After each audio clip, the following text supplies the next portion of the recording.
ಒಂದಷ್ಟು ಫ್ರೆಂಡ್ಸ್ಗಳು ಪಿರಮಿಡ್ ಹತ್ರ ಬಂದು ತಲುಪ್ತಾರೆ. ಆದ್ರೆ ಇವ್ರು ಇಲ್ಲಿ ಬಂದು ತಲುಪಿದ ಮೇಲೆ ನಾವು ಯೋಚನೆ ಕೂಡ ಮಾಡಕ್ಕಾಗಲ್ಲ, ಅಷ್ಟೊಂದು ಭಯಂಕರವಾಗಿ ನೆರಳಾಡೋದಕ್ಕೆ ಶುರು ಮಾಡ್ತಾರೆ. ಅಷ್ಟಕ್ಕೂ ಇವರು ಇಲ್ಲಿಗೆ ಯಾಕೆ ಬಂದ್ರು, ಇಲ್ಲೆಲ್ಲ ಏನ್ ನಡೀತಿದೆ, ಇವ್ರ ಜೊತೆ ಏನಾಗ್ತಿದೆ ಅಂತೆಲ್ಲ ತಿಳ್ಕೊಳಕ್ಕೆ ಈ ಮೂವಿಯ ಕೊನೆಯವರೆಗೂ ನೋಡ್ಬೇಕು. ಅಂದಂಗೆ ಈ ಮೂವಿ ಹೆಸರು ದ ರುಯಿನ್ ಅಂತ. ಮೂವಿಯ ಮೊದಲೇ ಸೀನ್ ನಲ್ಲಿ ನಮಗೊಂದು ಹುಡುಗಿನ ತೋರಿಸ್ತಾರೆ. ಇವಳು ಗುಹೆ ಅಂತ ಇರೋಂತ ಜಾಗದಲ್ಲಿ ಸಿಗಾಕೊಂಡ್ಬಿಟ್ಟಿರ್ತಾಳೆ. ಆದ್ರೆ ಸುತ್ತಮುತ್ತ ಭಯಂಕರವಾದ ಶಬ್ದಗಳು ಬರ್ತಾ ಇರುತ್ತೆ. ಅದಕ್ಕೆ ಇವಳು ಫೋನ್ ಅನ್ನು ಯೂಸ್ ಮಾಡೋದಕ್ಕೆ ನೋಡಿದ್ರೆ ಅಷ್ಟರಲ್ಲಿ ಏನೋ ಬಂದು ಇವಳನ್ನ ಎಳ್ಕೊಂಡು ಹೊರಟೋಗುತ್ತೆ. ಎಲ್ಲ ನಡೆದಿದ್ದು ಮೆಕ್ಸಿಕೋದ ದಟ್ಟವಾದ ಕಾಡಿನಲ್ಲಿ. ಕಾಡಿನಿಂದ ಸ್ವಲ್ಪ ದೂರದಲ್ಲಿರುವಂತ ಒಂದು ರೆಸಾರ್ಟ್ ನಲ್ಲಿ 4 ಜನ ಫ್ರೆಂಡ್ಸ್ ನ ತೋರಿಸ್ತಾರೆ. ಹೆಸರು ಸ್ಟೇಸಿ, ಹೆಸರು ಜೆಫ್, ಟ್ಯಾಮಿ ಅಂಡ್ ಕೊನೆಯದಾಗಿ ಇವನು ಎರಿಕ್. ಎರಿಕ್ಗಾಗಿ ಸ್ಟೇಸಿ ಇಷ್ಟಪಡ್ತಿದ್ರೆ ಆಮಿಯಾಗಿ ಜೆಫ್ ಕೂಡ ಇಷ್ಟಪಡ್ತಿರ್ತಾರೆ. ಏಮಿದು ಓಲೆ ಕಳೆದೋಗಿರುತ್ತೆ. ಅದನ್ನ ಇವರೆಲ್ಲ ಹುಡುಕ್ತಿರ್ಬೇಕಾದ್ರೆ ಮತಿಯಾಸನ ವ್ಯಕ್ತಿಗೆ ಸಿಕ್ಕಿ ತಗೋಬಂದು ಕೊಡ್ತಾನೆ. ಎಲ್ರು ಮತಿಯಾಸ್ನ ಜ್ಯೂಸ್ ಕುಡಿಯೋಕೆ ಕರೆದು ಜ್ಯೂಸ್ ಕುಡಿಬೇಕಾದ್ರೆ ಕೇಳ್ತಾರೆ, ನೀನು ಒಬ್ನೇ ಬಂದಿದ್ದೀಯಾ ಅಂತ. ಅವನು ಹೇಳ್ತಾನೆ, ಇಲ್ಲ, ನಾನು ನಮ್ಮ ಅಣ್ಣ ಎಂದ್ರಿಸ್ ಜೊತೆಗೆ ಬಂದಿದ್ದೆ. ಆದ್ರೆ ಅವನು ಗರ್ಲ್ ಫ್ರೆಂಡ್ ನ ಜೊತೆಗೆ ಪಿರಮಿಡ್ ನ ನೋಡಕ್ಕೆ ಹೋಗಿದ್ದಾನೆ. ಯಾಕಂದ್ರೆ ಅವಳು ಆರ್ಕಾಲಜಿಸ್ಟ್. ಈ 4 ಜನಕ್ಕೂ ಪುರಾತನವಾದ ನೋಡಕ್ಕೆ ಇಷ್ಟ ಇರೋದ್ರಿಂದ ನಾಳೆ ಅಲ್ಲಿಗೆ ಹೋಗ್ಬೇಕು ಅಂತ ಡಿಸೈಡ್ ಮಾಡ್ತಾರೆ. ಅದೇ ಸಮಯದಲ್ಲಿ ನಮಗೆ ದಿಮಿತ್ರಿ ಅನ್ನೋ ಒಂದು ಹೊಸ ಕ್ಯಾರೆಕ್ಟರ್ ನ ತೋರಿಸ್ತಾರೆ. ಇನ್ನು ಮತಿಯಾಸ್ಗೆ ಪರಿಚಯ ಇರೋನೆ. ದಿಮಿತ್ರಿ ಹಾಗೂ ಅವ್ನ ಫ್ರೆಂಡ್ಸ್ಗಳು ಕೂಡ ನಾಳೆ ಬರ್ತಾ ಇದ್ದಾರೆ. ಸಂಜೆ ತನಕ ಡ್ರಿಂಕ್ಸ್ ಮಾಡ್ತಾ ಫುಲ್ ಎಂಜಾಯ್ ಮಾಡ್ತಾ ಇರ್ತಾರೆ. ಈ ಸಮಯಕ್ಕೆ ದಿಮಿತ್ರಿ ಮತ್ತೆ ಅವ್ನ ಫ್ರೆಂಡ್ಸ್ಗಳು ಬರ್ತಾರೆ. ಆದ್ರೆ ತುಂಬಾ ರಾತ್ರಿ ಆಗಿರೋದ್ರಿಂದ ತಗೋಬೇಕು ಅಂತ ಹೇಳಿ ಜೆಫ್ ಮಲ್ಕೊಳಕ್ಕೆ ಅಂತ ಹೋಗ್ತಾನೆ. ಇವರೆಲ್ಲ ಇಲ್ಲೇ ಇದ್ದು ಎಂಜಾಯ್ ಮಾಡೋದನ್ನ ಕಂಟಿನ್ಯೂ ಮಾಡ್ತಾರೆ. ಮಾರನೇ ದಿನ ಜಾಗಿಂಗ್. ಜೆಫ್ ನೋಡ್ತಾನೆ, ಇಬ್ರು ಫ್ರೆಂಡ್ಸ್ಗಳು ಬೀಚ್ ನಲ್ಲೇ ಮಲ್ಕೊಂಡ್ಬಿಟ್ಟಿರ್ತಾರೆ. ಆದ್ರೆ ದಿಮಿತ್ರಿ ಮತ್ತೆ ಮತಿಯಾಸ್ ಇಬ್ರು ಒಂದ್ ಸೇರಿ ಮ್ಯಾಪ್ ನ ರೆಡಿ ಮಾಡ್ತಾ ಇರ್ತಾರೆ. ನಾವೀಗೆಲ್ಲ ಹೋಗಿರೋಣ, ಮ್ಯಾಪ್ ನ ಸಹಾಯದಿಂದ ಅವ್ರ ಎದ್ಮೇಲೆ ಮ್ಯಾಪ್ ನೋಡ್ಕೊಂಡು ಬರ್ತಾರೆ ಅಂತ ಕೂಡ ನಾನು ಎಲ್ಲರನ್ನೂ ಕರ್ಕೊಂಡ್ ಬರ್ತೀನಿ ಅಂತ ಹೋಗ್ತಾನೆ. ರೆಡಿಯಾಗಿ ಒಂದು ಬಸ್ ನಲ್ಲಿ ಲೊಕೇಶನ್ ಗೆ ಬಂದು ತಲುಪ್ತಾರೆ. ಹೋಗೋಕೆ ಇಲ್ಲಿಂದ ಇವರು 18 ಕಿಲೋಮೀಟರ್ ಕಾಡನ್ನು ದಾಟಿ ಕಡೆಗೆ ಹೋಗ್ಬೇಕಾಗುತ್ತೆ. ಹೇಗ್ ಹೋಗೋದು ಅಂತ ಇವ್ರು ಯೋಚನೆ ಮಾಡ್ತಿರ್ಬೇಕಾದ್ರೆ ಸಮಯಕ್ಕೆ ಒಂದು ಟ್ಯಾಕ್ಸಿ ಕಾಣಿಸಿ ಟ್ಯಾಕ್ಸಿ ಹತ್ರ ಹೋಗಿ ಕೇಳ್ತಾರೆ, ನಾವ್ ಇಲ್ಲಿ ಹೋಗ್ಬೇಕು ಅಂತ. ಇವ್ರು ಮಾತ್ರ ಆ ಜಾಗ ಚೆನ್ನಾಗಿಲ್ಲ ಅಂತ ಹೇಳ್ತಾ ಇರ್ತಾರೆ.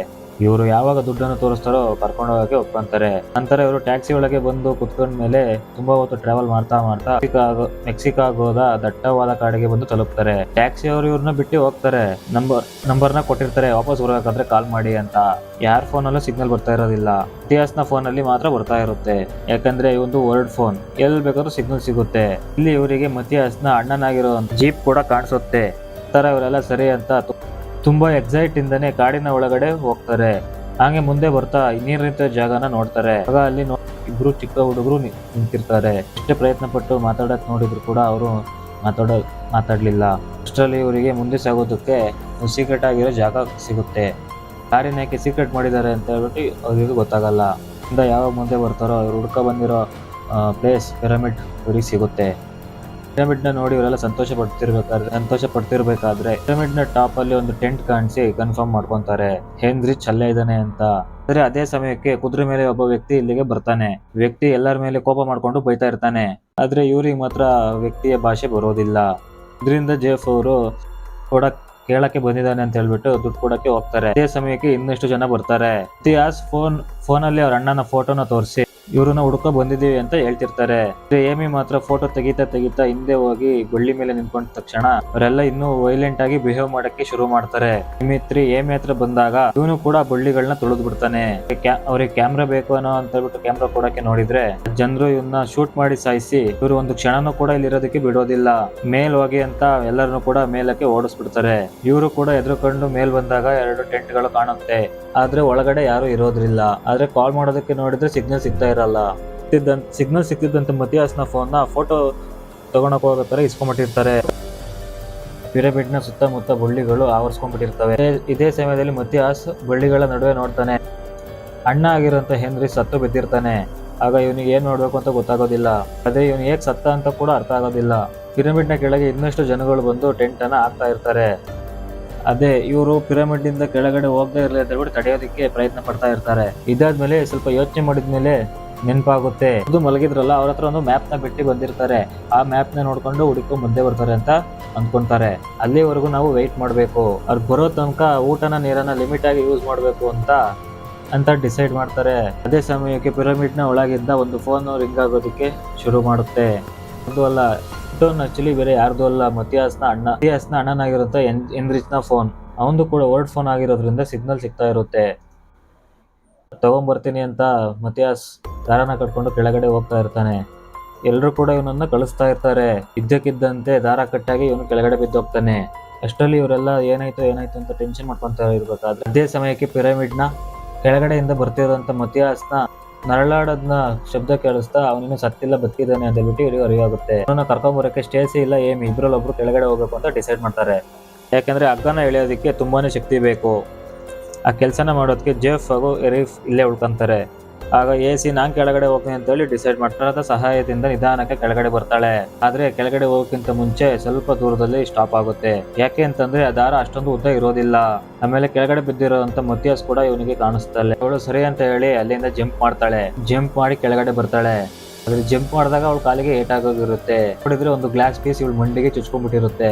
ಅದನ್ನ ಹೊರಗಡೆ ತೆಗೆದು ಬರ್ತಿರೋಂಥ ರಕ್ತನ ಸ್ಟಾಪ್ ಮಾಡೋದಕ್ಕೆ ಪ್ರಯತ್ನ ಪಡ್ತಾ ಇರ್ತಾಳೆ. ಈ ಕಡೆ ಜೆಫ್ ಮತ್ತು ಎರಿಫ್ ಸ್ಟ್ರೆಚರ್ ನ ರೆಡಿ ಮಾಡ್ಬೇಕು ಅಂತ ಇಬ್ರು ನೋಡ್ತಾ ಇರ್ತಾರೆ. ಏಮಿ ನಾವು ಬೇಡ, ನಾವ್ ಯಾರು ಬರೋದವರೆಗೂ ವೆಯ್ಟ್ ಮಾಡ್ಬೇಕು, ಇಲ್ಲಾಂದ್ರೆ ಯಾರನ್ನಾರು ಸಹಾಯ ಕೇಳ್ಬೇಕು ಅಂತ ಹೇಳಿ ಅಲ್ಲಿಂದ ಸೀದಾ ಕೆಳಗಡೆ ಪಿರಮಿಡ್ ಇಂದ ಕೆಳಗಡೆ ಬಂದು ಅಲ್ಲಿ ಇರುವ ಜನರ ಹತ್ರ ಸಹಾಯವನ್ನು ಕೇಳ್ತಾ ಇರ್ತಾಳೆ. ನಮ್ಮ ಫ್ರೆಂಡ್ಸ್ ಗಳಿಗೆ ಏಟ್ ಆಗಿದೆ, ಅವರು ಅಪಾಯದಲ್ಲಿದ್ದಾರೆ, ಪ್ಲೀಸ್ ಹೆಲ್ಪ್ ಮಾಡಿ ಅಂತ ಆದ್ರೆ ಇವ್ರು ಮಾತ್ರ ಕೇಳ್ತಾನೆ ಇರಲ್ಲ.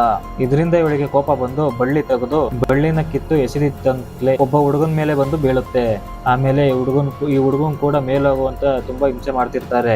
ಹುಡುಗ ಎದ್ರುಕೊಂಡು ಹೋಗದೆ ಇರೋದ್ರಿಂದ ಹುಡುಗನ್ನು ಕೂಡ ಶೂಟ್ ಮಾಡಿ ಸಾಯಿಸ್ಬಿಡ್ತಾರೆ. ಅದಕ್ಕೆ ಇವರು ಮೇಲ್ ಬಂದು ಸ್ಟ್ರೆಚರ್ ನ ರೆಡಿ ಮಾಡ್ಬೇಕಾದ್ರೆ ಆ ಬಳ್ಳಿಗಳಲ್ಲಿ ಅಂತದ್ದು ಏನಿದೆ ಅಂತ ಅದೇ ಸಮಯಕ್ಕೆ ಪಿರಮಿಡ್ ನ ಒಳಗಿರೋ ಸ್ಟೇಸಿಗೆ ಫೋನ್ ರಿಂಗ್ ಆಗೋದು ಕೇಳಿಸುತ್ತೆ. ನೋಡಿದ್ರೆ ಮುಂದೆ ಹೋಗೋ ಜಾಗದಲ್ಲಿ ಬಳ್ಳಿಗಳೇ ತುಂಬಿಕೊಂಡಿರುತ್ತೆ.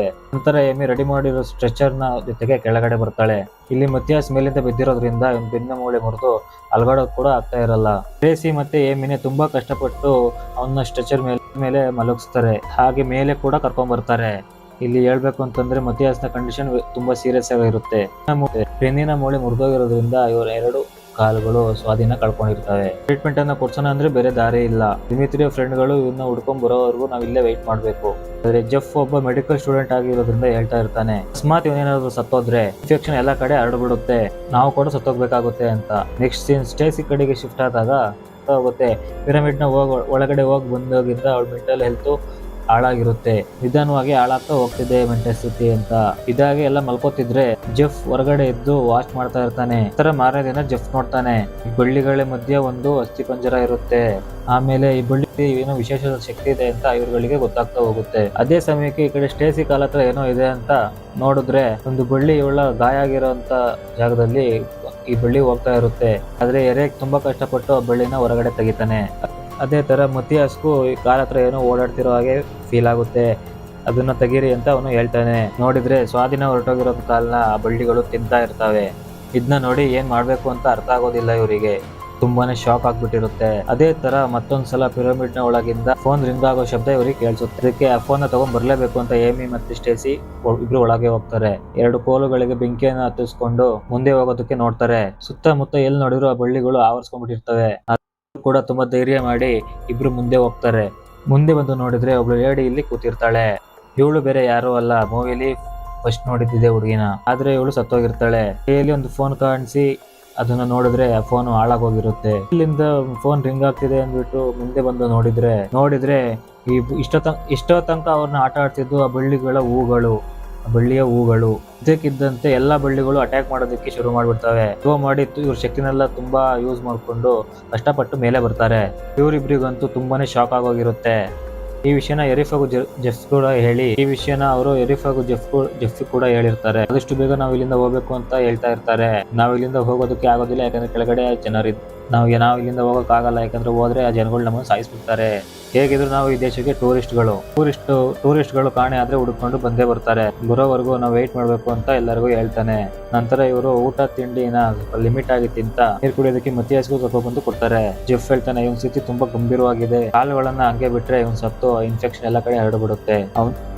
ಅವನ್ನ ಕಾಪಾಡಬೇಕು ಅಂತ ಹೇಳಿದ್ರೆ ಅವನ ಕಾಲನ್ನು ಕಟ್ ಮಾಡಿ ತೆಗಿಲೇಬೇಕು ಅಂತ ಹೇಳ್ತಾನೆ. ಆದ್ರೆ ಇದನ್ನ ಯಾರು ಒಪ್ಪುವುದಿಲ್ಲ. ಆ ರೀತಿ ಮಾಡೋದಕ್ಕೆ ಹೇಗೆ ಸಾಧ್ಯ? ಇಲ್ಲಿ ಆಪರೇಷನ್ ಮಾಡೋದಕ್ಕೆ ಸರಿಯಾದ ಎಕ್ವಿಪ್ಮೆಂಟ್ಸ್ಗಳು ಇಲ್ಲ ಅಂತ ಅವನು ಹೇಳ್ತಾನೆ. ಇದನ್ನೆಲ್ಲ ಕೇಳಿಸ್ಕೊಂಡ ಮತಿಯಾಸ್ನೇ ಹೇಳ್ತಾನೆ, ನನ್ನ ಕಾಲುಗಳನ್ನ ಕಟ್ ಮಾಡಿ ನನ್ನ ಜೀವ ಉಳಿಸಿ ಅಂತ ಕೇಳ್ಕೊಂತಾನೆ. ಸರಿ ಅಂತ ಎಲ್ಲ ತಯಾರಿಗಳನ್ನ ಮಾಡ್ಕೊಂಡು ಜೇಸಿ ಮತ್ತೆ ಏಮಿನ ಟೆಂಟ್ ಒಳಗೆ ಕಳಿಸ್ತಾರೆ.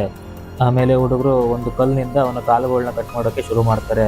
ಕಾಲುಗಳು ಪ್ಯಾರಲೈಸ್ ಆಗಿದ್ರು ಕೂಡ ತುಂಬಾನೇ ನೋವಾಗ್ತಾ ಇರುತ್ತೆ. ಆದ್ರೂ ಕೂಡ ಕಷ್ಟಪಟ್ಟು ಅವನ ಕಾಲುಗಳನ್ನ ತೆಗಿತಾರೆ. ಅವ್ನ ಕಾಲುಗಳು ಪ್ಯಾರಲೈಸ್ ಆಗಿದ್ರು ಹೇಗೆ ಅವನಿಗೆ ನೋವಾಗೋದಕ್ಕೆ ಸಾಧ್ಯ ಅಂತ ಹೇಳ್ಬಿಟ್ಟು ಇವರೆಲ್ಲ ಮಾತಾಡ್ತಾ ಇರ್ತಾರೆ. ಮಾಡಿ ಹೆಸರಂತೂ ಮುತ್ತಿಯಸ್ನ ಕಾಲುಗಳನ್ನ ಬಳ್ಳಿಗಳು ಎತ್ಕೊಂಡು ಹೊರಟೋಗ್ತವೆ. ಅವುಗಳಿಗೆ ಜೀವ ಇದೆ ಅಂತ ಗೊತ್ತಾಗುತ್ತೆ. ರಾತ್ರಿ ಆಗ್ತಿದ್ದಂತೆ ಸ್ಟೇಸಿಯ ಮೆಂಟಲ್ ಹೆಲ್ತ್ ಇನ್ನೂ ಹಾಳಾಗೋದಕ್ಕೆ ಸ್ಟಾರ್ಟ್ ಆಗುತ್ತೆ.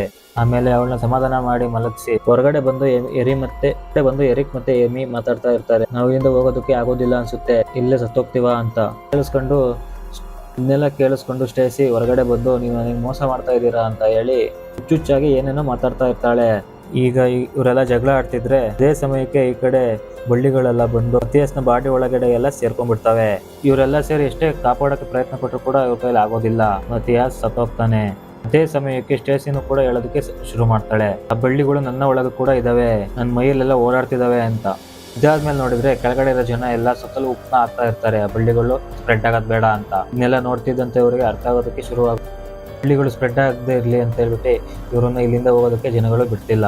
ಪಿರಮಿಡ್ ಅಲ್ಲಿ ಏನ್ ನಡೀತಿದೆ, ಈ ಸೀಕ್ರೆಟ್ ಏನು ಅಂತ ಬಳ್ಳಿಗಳು ಪಿರಮಿಡ್ ನ ಸುತ್ತ ಇರೋದಕ್ಕಿಂತ ಅನ್ಸೋದಕ್ಕೆ ಶುರುವಾಗುತ್ತೆ. ಇವುಗಳು ಶಾಪ ತೊಟ್ಟಿರೋ ಪುರಾತನ ಬಳ್ಳಿಗಳು ಇರ್ಬೋದು ಅಂತ. ಹೀಗೆ ಇಬ್ರು ಮಾತಾಡ್ತಿರ್ಬೇಕಾದ್ರೆ ಹಾಗೆ ಎರಿಕ್ ಇವ್ರನ್ನ ಕರೀತಾನೆ.